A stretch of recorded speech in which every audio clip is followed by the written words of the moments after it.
ধারাবাহিক রোমান্টিক গল্প শিরোনাম নোমান ও মায়ার ভালোবাসা পর্ব ২ সেদিনের সেই অদ্ভুত পরিচয়ের পর থেকে নোমানের মনে বারবার ভেসে উঠছিল মায়ার হাসি। তার মনে হচ্ছিল মেয়েটার সঙ্গে আবার যদি একবার দেখা হতো, কিন্তু সে তো মায়ার কোনো ঠিকানাই জানে না, শুধু নামটা ছাড়া।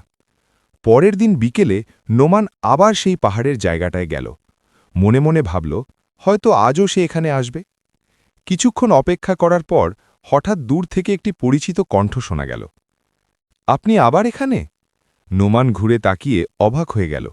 মায়া দাঁড়িয়ে আছে ঠিক তার পেছনে, মুখে সেই আগের মতোই মিষ্টি হাসি। নোমান হেসে বলল, আমি তো প্রায়ই এখানে আসি ছবি তুলতে, কিন্তু আপনি? মায়া আকাশের দিকে তাকিয়ে বলল, আমি এখানে সূর্যাস্ত দেখতে ভালোবাসি। এই জায়গাটা খুব শান্ত লাগে। দুজনেই কিছুক্ষণ নীরবে দাঁড়িয়ে থাকল। চারপাশে ঠান্ডা বাতাস বইছে, আকাশে ধীরে ধীরে সূর্য ডুবে যাচ্ছে।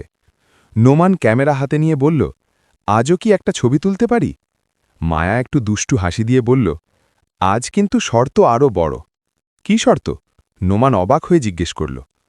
ছবি তোলার পর আমাকে চা খাওয়াতে হবে। নোমান হেসে বলল, এটা তো খুব সহজ শর্ত। ছবি তোলার পর তারা কাছের একটি ছোট চায়ের দোকানে গিয়ে বসল।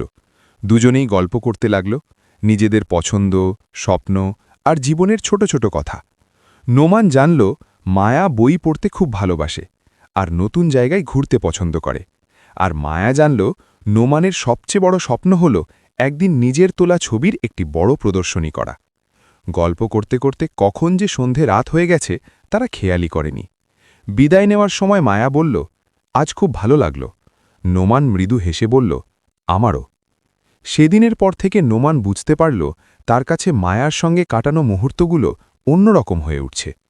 কিন্তু তারা কেউই তখনও জানত না তাদের এই সুন্দর বন্ধুত্ব খুব শিগগিরই এক কঠিন পরীক্ষার মুখোমুখি হতে যাচ্ছে। চলবে।